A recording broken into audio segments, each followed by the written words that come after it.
Okay guys, I get it. You want the truth from me. You want me to sit here in front of the camera and tell you the absolute truth, and that is what I'm going to do today. I'm going to be vulnerable, I'm going to be honest. Some people might not like what I have to say, but I'm going to say it anyway, and I'm just going to come out and say it. I am a massive Strictly Come Dancing fan. I love it. Every year when the lineup comes out for Strictly, I'm there and I'm like, wow, I wonder who's going to win it this year. The new series of Strictly Come Dancing for 2021 is coming. It's on the way. The full lineup has now been announced. All 15 celebrities have been announced for the show. I've done a little bit of research. I've looked into who's going to be on the programme this year, and I've ranked the 15 contestants in order of who I think will win. So number 1 will be the person I think could win Strictly Come Dancing. Number 15, right down at the bottom, is going to be the person I think probably doesn't have much of a chance. This is really just my opinion based off what I know and what I was able to find out about the person. Let's get into it. This is the list, 1 to 15, my prediction for Strictly Come Dancing this year. Now, in at number 15, for me,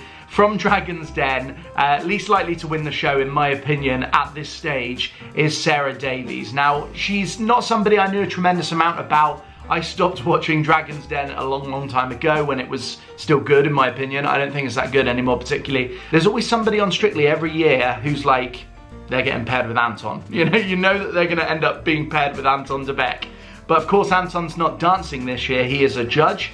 I think Sarah Davies would have been paired with Anton if he was still on the show as a dancer, but he's not, so don't know who she's going to end up with. But you know, I might be wrong about her. Any of these people, I might be wrong about them. This is just my prediction. I just can't see it. Can't see her winning it, so I've got her in at number 15. Number 14, Nina Wadia from EastEnders, I'm told. Again, didn't know who Nina was. I had to ask my wife Jo. She told me that she's from EastEnders. I don't know a lot about her, again, to be honest with you. She's second bottom in my predictions table due to the amount I know about her, really. I don't know a ton. She might be a really good dancer, but from what I could read, I couldn't see that she had any previous dancing experience or anything like this, so I'm putting her in at number 14. In at number 13, I've got Hugo Monye, the ex-England rugby player. Former, retired sports stars don't normally set the competition on fire, to be honest. You've only got to look as far as David James and Jason Bell last year as well, who went out very early on. Now, in at number 12, I've got Rhys Stevenson from, I think he's on CBeebies Kids TV,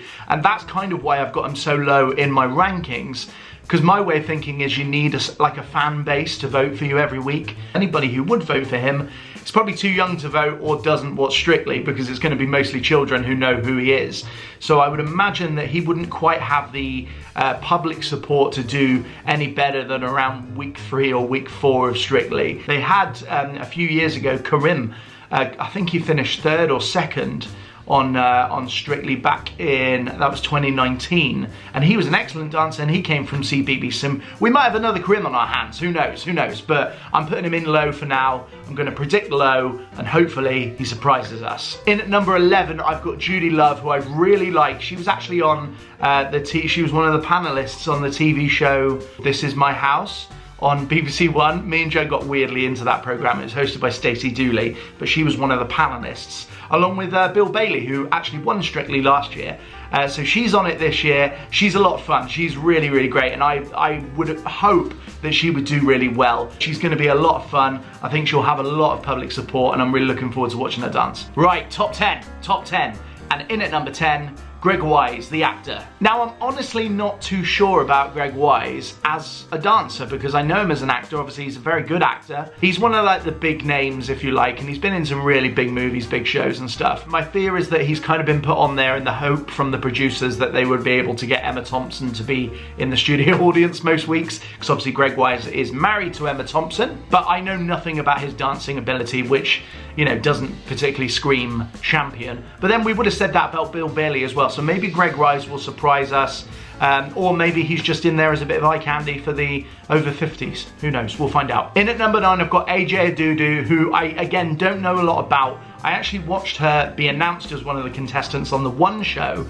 She kind of spoke on there about how excited she was. Bubbly, lively personality that I think the public will really like. I think she could do pretty well, but again, I think there's others who will probably do better, but really looking forward to seeing how she gets on the Strictly dance floor. At number 8, I've got Keeeeep McGlynn, who, again, I didn't know a lot about Keeeeep. I have seen her a little bit on social media because she is particularly big on Instagram and a few of the other platforms. That always helps, as we know, when people are on Strictly Come Dancing. Apparently as well, as I was researching, I found out she was at one stage dating Giovanni, the professional dancer on Strictly.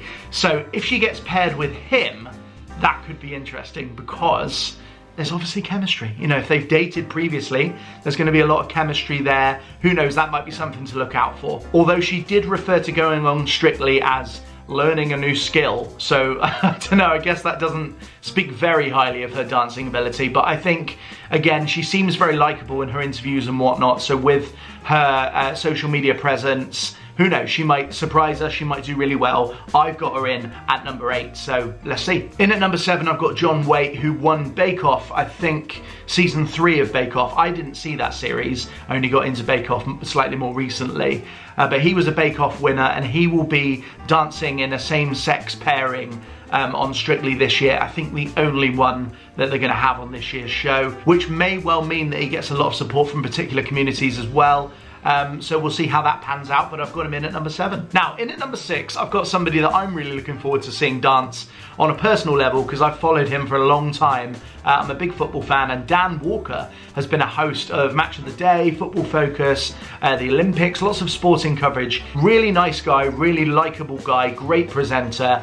He's actually just finished with Football Focus in the summer just gone, which freed him up for Strictly, so he's going to be doing it this year. I think he's going to be one of those that can really bring his personality into it. He's got a good sense of humour. Hopefully we see a little bit of that in his dances as well. Again, we don't know who he's going to be paired with yet, but I'm looking forward to seeing, hopefully, the Dan Walker that we've seen presenting come through a little bit on the dance floor as well, and I think the public will really get behind him. Now, at number 5, I've got somebody else that I've never heard of. I've done a bit of research, and I think, given what this individual has had to go through in their life and what they're actually bringing to Strictly for the first time, again, I think the public are going to really get behind this individual, and that individual is Rose Ayling Ellis. She is from EastEnders. She's been on EastEnders for a while now, but she is coming into Strictly as the first ever deaf contestant. Comes across as really likable, and I think, again, given, you know, the adversity that she no doubt has had to overcome in her own life, I think it's going to be fascinating to see how she gets on, and I think, again, the public are going to get behind her and support her all the way, and I'm excited to see how she does. Top 4 now, it's getting serious. In at number 4, Tilly Ramsey. She's coming into this with a massive following on TikTok, and TikTok is very dance focused, so she's got a little bit of a dance background, perhaps coming into this with a point to prove as well. I think she's had quite a lot of criticism leading up to the show, with people saying she's only on it because her dad's famous or whatever. But no, she's very much a star in her own right. She's done a lot of presenting, and she is big on TikTok, which is, as I say, quite a lot of dancing involved with that particular platform. So she's clearly got a little bit, you know, there's something there to work with. So when somebody comes into something like this with a little bit of a point to prove, they do well. So let's see how Tilly gets on. 3rd place for me, Adam Peaty, the Olympian. I can't believe that he is doing the show. For me, this is unbelievable because we literally were watching him do so well in the Olympics recently. I think he got 2 gold medals.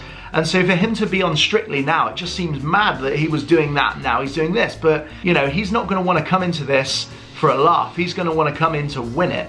So, you know, he's got that winning mentality. He's got great timing. You know, he's a swimmer. So, you know, he's got to have that good timing. He's got to have that good body as well, you know, that strong core, which will no doubt stand him in great stead when he's dancing. So I think that, you know, the key things are there for Adam Peaty to do really well. This isn't somebody who's retired from their sport. This is somebody who's still at their peak. And so let's see what Adam Peaty has got in the locker. Number 2 for me, Robert Webb, the comedian. Very funny man. We know him, of course, as part of the duo Mitchell and Webb.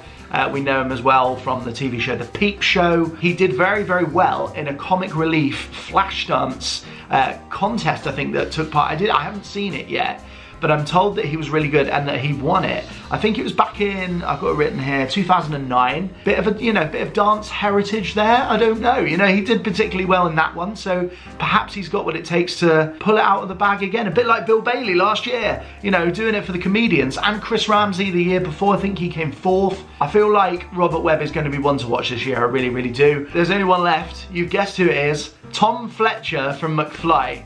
I think he has got what it takes to win the show. I actually saw McFly live 2 weeks ago. I went to see them live in Bath. Really, really good. But even with that, you can tell that he knows how to work a crowd. You can tell that he knows how to move a little bit. He's got good rhythm because he's in a band, you know, who are very good. He's got a good social media following. His bandmate, Harry Judd, has actually won Strictly. So he can, you know, draw from that kind of wisdom that he has. He's got a winning atmosphere in his home. His wife, Giovanna Fletcher, won I'm a Celebrity, Get Me Out of Here last year. You know, that family is riding the crest of a wave of popularity right now. She's got a very popular podcast as well. I think he's got the talent. I think he's certainly got the support. People are going to vote for him. He's going to be in there till the later stages of the contest, I think. And he's my favourite. He's actually the bookies' favourite as well, apparently. I'm putting my, how do you say it? I'm throwing my hat into the ring. I'm throwing my hat into the ring for Tom Fletcher. I'm actually going to put that on because my hair's not looking great today. But that's how I am thinking anyway this year for this year's Strictly. It's just a bit of fun, you know, no need to take it tremendously seriously. Let's just have a bit of fun with it. Like I said, I don't know who these celebrities are going to be paired with yet. But this is just my predictions, and if this video is popular and if you guys enjoy this content, let me know down below because I will make more. I'll make more of these videos, perhaps reactions to Strictly itself when it's happening, or, you know, my kind of response to different things that go on. I don't know, I haven't really thought it through yet. Give the video a thumbs up or subscribe if you are new as well so that you don't miss out on any future videos. But that's it for today. I'll see you soon for another video. Take care. Bye-bye.